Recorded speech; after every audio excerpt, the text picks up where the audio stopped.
Invite Her Excellency Madam Deborah Ruth Malak, Ambassador Extraordinary and Plenipotentiary of the United States of America.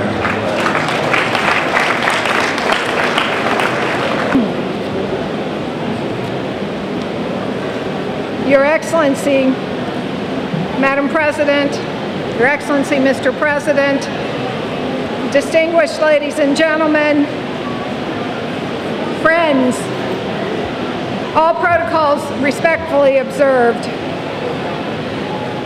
Those of us who were here last summer in Liberia could only dream of standing here on this day where we could together celebrate the event marking the occasion that Liberia has successfully stopped the transmission of Ebola. Who could ever have imagined? On behalf of President Obama and the people of the United States of America, let me start by saying congratulations to the government and the people of Liberia for your extraordinary work over the past 14 months, which has led us to this day, to the day when Ebola has been kicked out of the country. Under your leadership, Madam President, Liberians from across the country, from all walks of life, with help from their friends, have truly gotten the message that Ebola must go, and it has gone. Congratulations. Madam President, you have often talked in the past several months about this, the magic day. Indeed, it is. It is the day that we and everyone in Liberia and in the rest of the world has worked hard for and hoped for. The day that Liberia is free from Ebola. But we know this has not been an easy fight. Over the past year, more than 25,000 people have been infected with the Ebola virus in what has become the world's largest Ebola epidemic. More than 11,000 men, women, and children have died across the most heavily affected countries. Almost half of these were Liberians. Our hearts go out to survivors and families of those struck down by this disease or who are still suffering the after effects of losing a loved one or surviving the disease. The greatest amount of credit for why we are here today goes to the government of Liberia and to the people of Liberia themselves.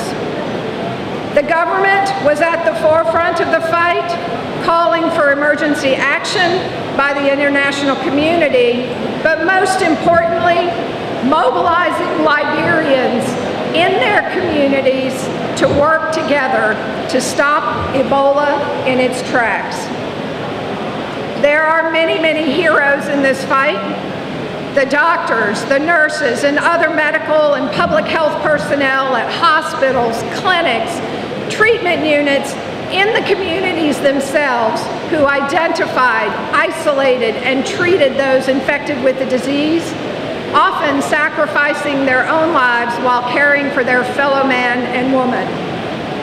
The community activists and youth groups who spread the word door to door, village to village, educating people on how to protect themselves, their families, and their communities from Ebola.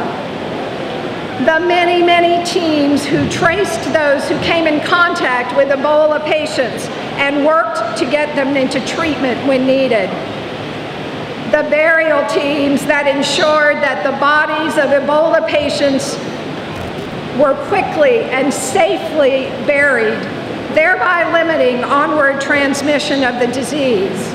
In many ways, this particular effort to get bodies buried safely was a major turning point in our fight against the disease. And those team members can be very, very proud of the contribution that they made to their country at great risk to themselves.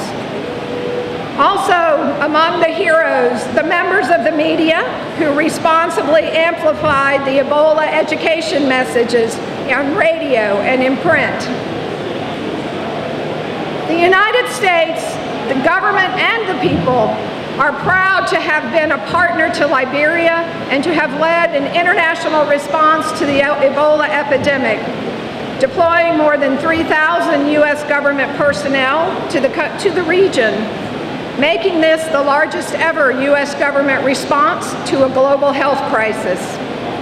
We had scientists from the Defense Threat Reduction Agency and the National Institutes for Health who worked with their Liberian partners to enable Liberians to test blood samples for Ebola. We sent experts from the U.S. Centers for Disease Control and Prevention who worked closely with their Liberian and African Union and other counterparts to track and develop strategies to stop the disease and perform contact tracing. The U.S. Agency for International Development's Office of Foreign Disaster Assistance, Disaster Assistance Response Team, or DART, supervised the overall U.S. government Ebola response, bringing in tons of emergency medical supplies to West Africa, organizing mobilization campaigns and funding partners to staff treatment units and safely bury Ebola victims. U.S. Public Health Service Commission Corps treated infected healthcare workers at the Monrovia Medical Unit. And we had over nearly 3,000 U.S. military personnel deployed to help add additional heft to the logistics effort. We were very proud to work closely with Liberia's other partners, donors, UN agencies, non-governmental organizations, and local organizations in this Ebola response in an extraordinary effort of cooperation and collaboration. All of these responders played a major role in helping Liberia stop the disease in its tracks. This was truly a global effort. Liberia is now Ebola-free, but we must remain vigilant. We all know there are still confirmed cases of Ebola in nearby Sierra Leone and Guinea. So please, continue to wash your hands and use the other precautions that have proven so well in blocking the spread of Ebola. While we know now that Liberia has the capacity to respond, the best way to deal with Ebola is to prevent it in the first place. We also need to start to work together to end the stigmatization of those who have been affected by the disease. It is incumbent on all of us to welcome them back into the fold. The outbreak has presented us with many challenges, including the urgent need for a more robust healthcare system throughout the countries of West Africa. The United States is firmly committed to working with Liberia and its many, many partners to strengthen the healthcare system so that an epidemic like this one will never happen again. I thank you again, and many congratulations to all of you, to all the partners that we see represented here, and most importantly to Liberia and their communities for all the work that you have done in bringing about this happy day. Thank you.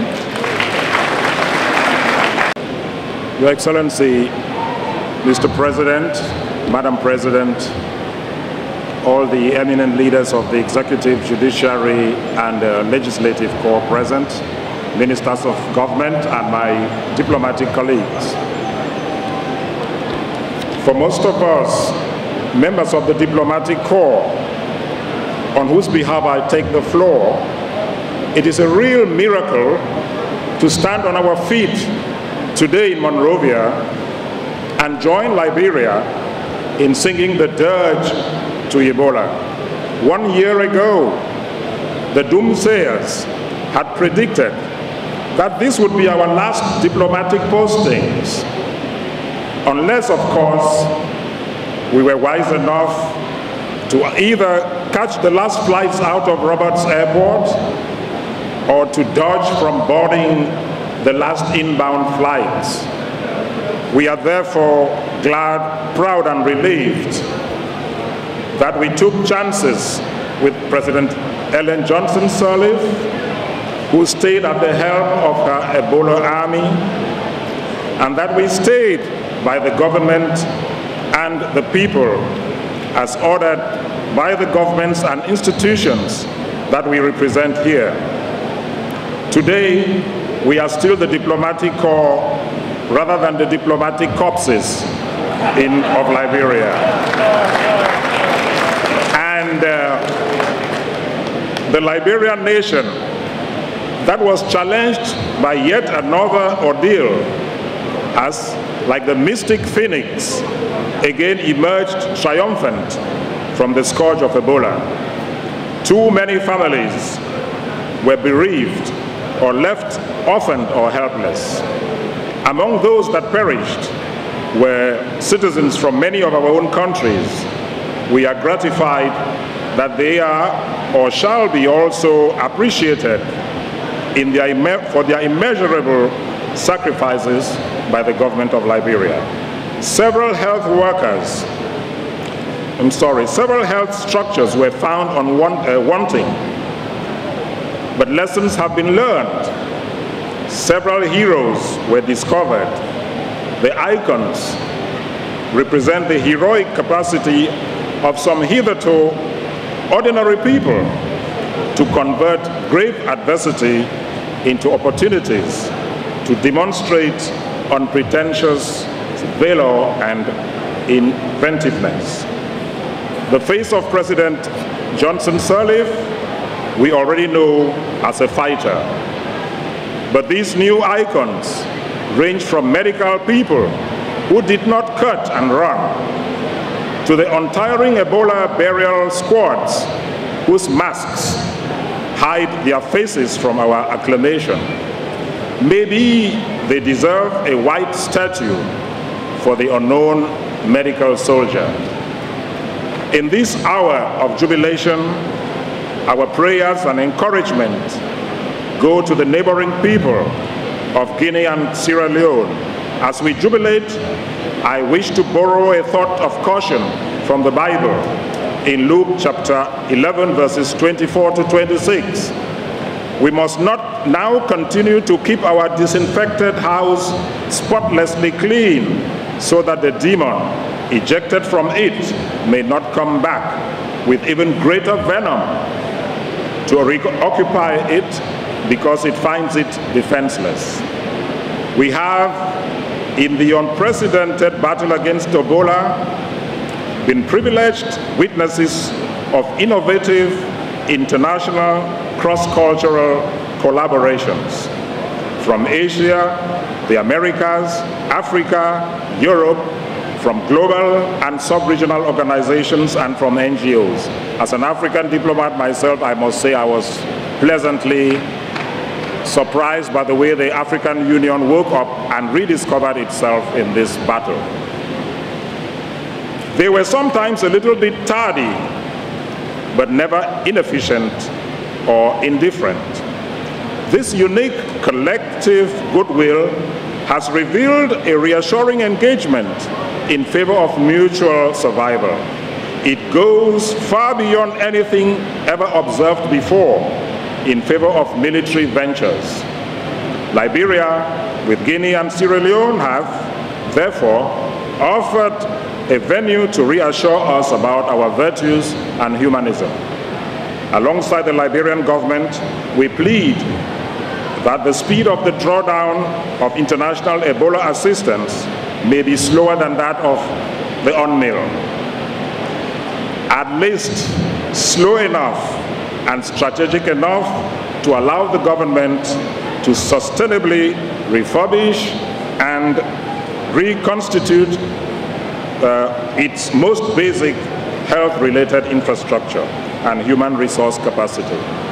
It is clear to all that, barely recovering from decades of civil war, Liberia's capacity has been much further eroded by the unforeseeable Ebola devastation. I thank you, ladies and gentlemen.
peoples, today's a good day for all of us. When you know you are Liberian, you are traditional leaders, when I give it to you, you must answer for me. Tina yo. Tina yo. Bati yo, bati. Are we together? Yes. Our president of Liberia, president from Togo, our speakers, and the president pro tem for Liberia, ambassador from America, and all our good people. Today's the good days. Madam President, you're my people, you give me chance more, let me talk so you can hear it. You know, the Ebola here, the Ebola come in the country. The Ebola comes, the indigenous people, with our own home. Some of them now want to believe. But the way the direct disease killing people now, what we do, we have meeting. Already, Ministry of Internal Affairs, informed the presidents. We call all the 15 country chiefs in Banga. We have meeting. Traditional culture, anything for us to involve, we got to have meeting on it. A messenger for them, and we call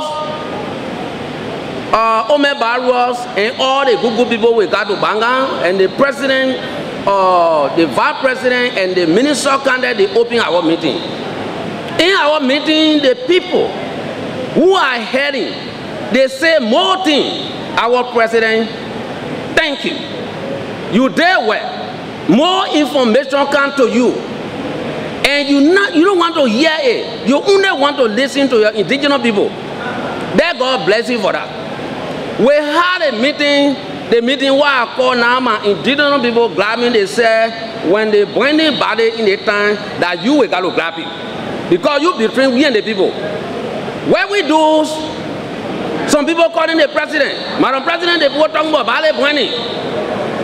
And the president not do anything. They said that the people had a meeting, they will inform me. And we had a meeting, we informed the Ministry of Internal Affairs. They said to bring ballet is not our culture in the country. We appeal. And the mathematical people and the people who doing this, they must leave it, and they agree. The president said that they go for land. Government will buy it. We go to Disco here. We got a land, and the president send money through finance ministry. They pay for the land. All the people where Ebola came, they bring all of them. They not take the arty and throw it away.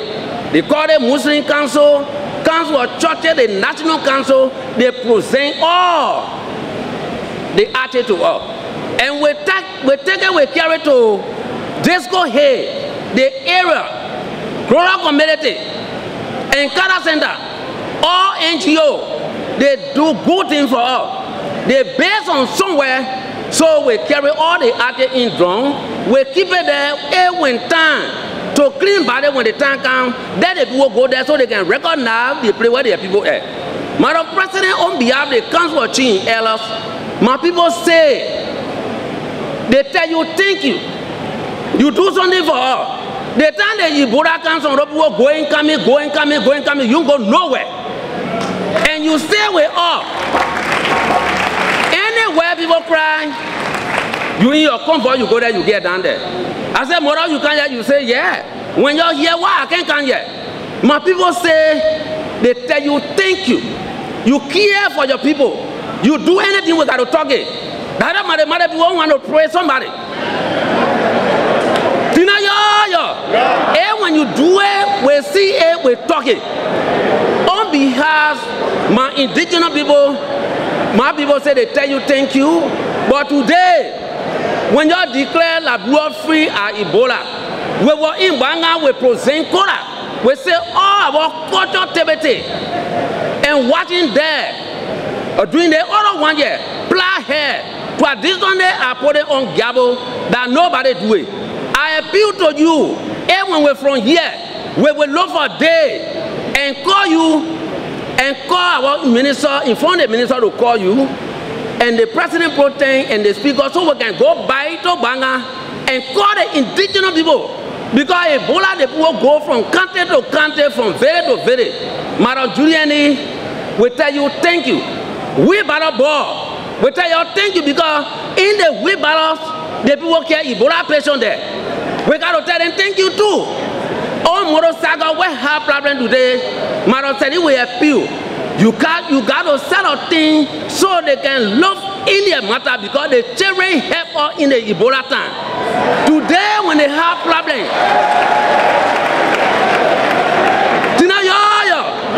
today when they have problem, we got to tell you so you can tell them when they run, they will run, but we must see to aid them and get back on the street. But to get back on the street, we got to make law. How they supposed to move? Madam President, all the NGO and President of America, you will come here. You do great things. China, everybody, on behalf of my council of Chin Ella, we tell you thank you. We will call you Banga to honor you so you can know that our mother you did well. Thank you.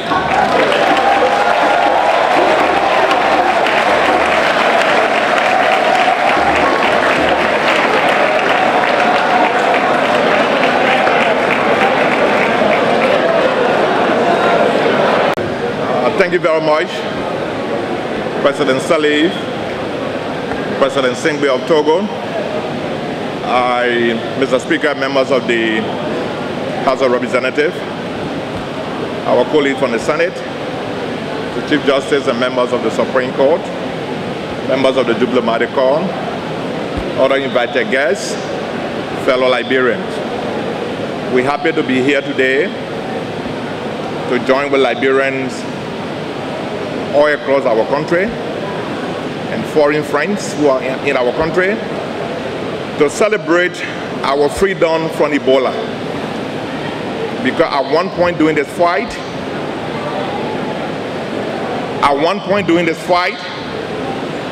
we thought all of us who have gone, who are not going to survive. Because I had a personal experience where I gave a lift to someone who was sick on my vehicle, and the medical doctor who attended to him, he's here. And it was later established 2-3 days after that he was Ebola positive. Minister Ninsua, I had a communication with him. In fact, to lift that victim to one of our care centers. So you can imagine, because this man sat just about 2 feet away from me on my official vehicle. So I had to put myself on a quarantine, including those who rode that vehicle with me, until the 21 days were over. So we want to thank President Saleh for our leadership. We want to thank the administration. We thank all of you, our international partners, our regional partners who supported us in this effort. We thank our team at the Ministry of Health, our health workers, our doctors who stood by us to be able to win this victory. We should make effort to learn from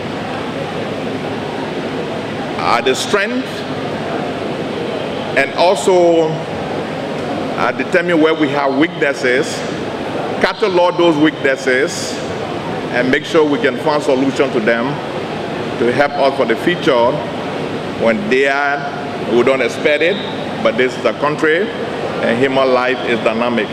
So when we have similar situation, we'll be able to use those experiences to fight the battle to a logical conclusion. God bless.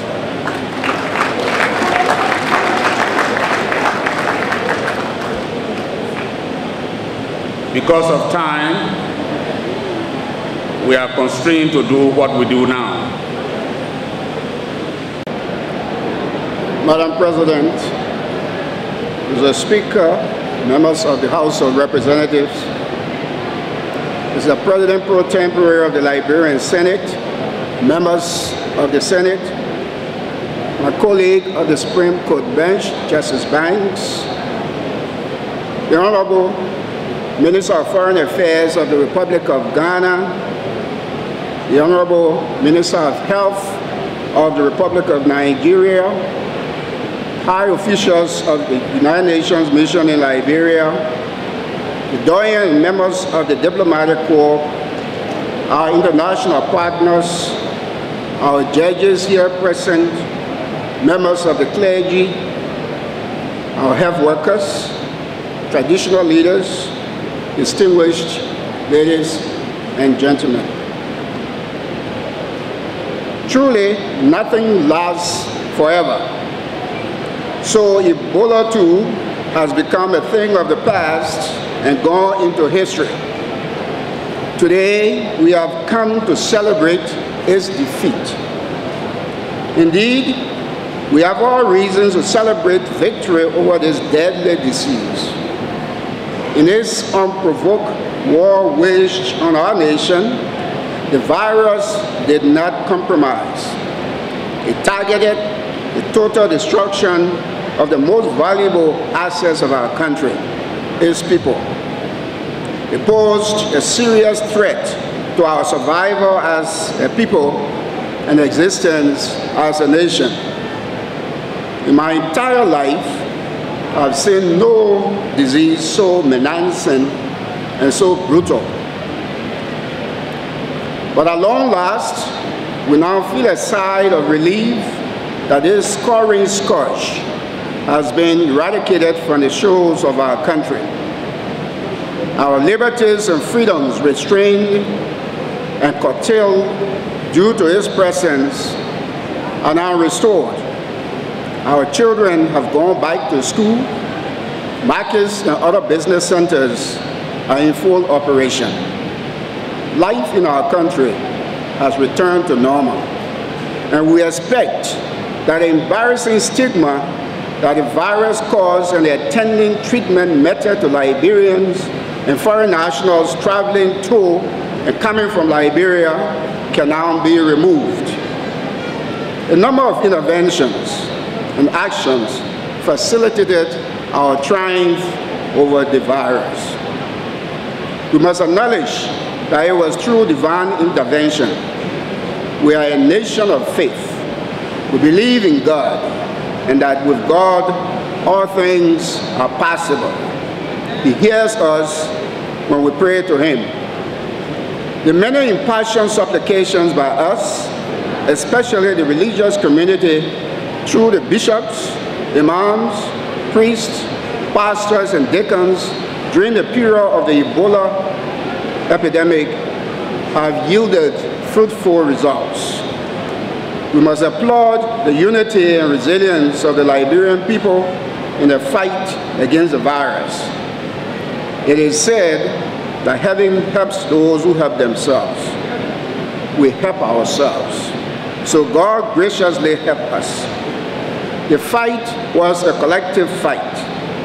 Everyone was on board. Once again, as in the past, the people of this country were very resolute in their decision. They stood together as one people and fought gallantly. As I said in remarks during the opening of the October 2014 term of the Supreme Court, our history is replete with generational challenges since the foundation of our nation. But fortunately, regardless of how difficult those challenges have been, we have together, in union strong, always succeeded. This was a turn of the present generation to protect and defend Liberia from collapse from the calamitous effect of Ebola, and they were up to the task. We particularly acknowledge the primary role played by the health workers, the doctors, the nurses, and others. They were our frontline soldiers. They fought without retreating. They knew fully well that when soldiers retreat from battle lines, enemy soldiers take over and the consequences are disastrous. So we say, hats off to the health workers. They are our real heroes. The judiciary of Liberia also plays its part in the fight against the Ebola virus. In addition to ensuring that all judicial workers meticulously follow the advice of health authorities on ways to prevent the spread of the disease, we took other concrete actions. We mandated all judges to use relevant laws under our books to provide options to arrest and incarceration. We specifically ordered that under no condition should persons infected or suspected of being infected with the virus be detained. Instead, such persons should be sent for testing and treatment. We call for the systematic review of pending pre-trial detention cases by all justice actors. There was full cooperation from the Ministry of Justice and other stakeholders. As a result, we kept pre-trial detention rate at the bare minimum, and not a single case of Ebola was reported in any detention facility throughout our country. And as you will recall, the critical decision the Supreme Court was asked to take during the Ebola crisis was whether or not to conduct senatorial elections. Some citizen groups had opposed the holding of the election on account of Ebola. The court, in a majority opinion, declined to prohibit the holding of the elections on a date and time set by the political branches of our government. Looking back today, I'm sure we are all happy that the Supreme Court did not postpone the elections, thereby giving way to Ebola to negatively impact our political lives. We must thank the international community for the goodwill and numerous outpours of material and financial assistance, without which it would have been difficult, if not impossible, for us to fight the virus. Our President has already articulated our sentiments of appreciation. But as a grateful people, we cannot stop saying thank you. So I add to what she has already expressed by saying thank you to the international community for the show of support. Finally, let me take this time to congratulate President Sirleaf herself for her leadership during the period. Ebola was a new and strange phenomenon to the people of Liberia. It took all of us by surprise and spread exponentially. We have had no prior experience with it. So initially, there was no definite pattern or formula in dealing with it. Thus, mistakes were made from the very onset. But due to her strong and tenacious leadership, things fell in place. I particularly recall the passionate appeal she made to the whole world to help our country. That appeal reverberated far and near and engendered the deserved attention and support. To my mind, that was a turning point in the fight against the virus. Madam President, we say thank you to you. As we today celebrate the defeat of Ebola in our country, our hearts are with our sisterly republics of Sierra Leone and Guinea that are yet to be declared free of the virus. When your neighbor's house is on fire, you cannot sleep. So we should continue to pray for them and assist them in whatever way possible. May God continue to bless Liberia. I thank you.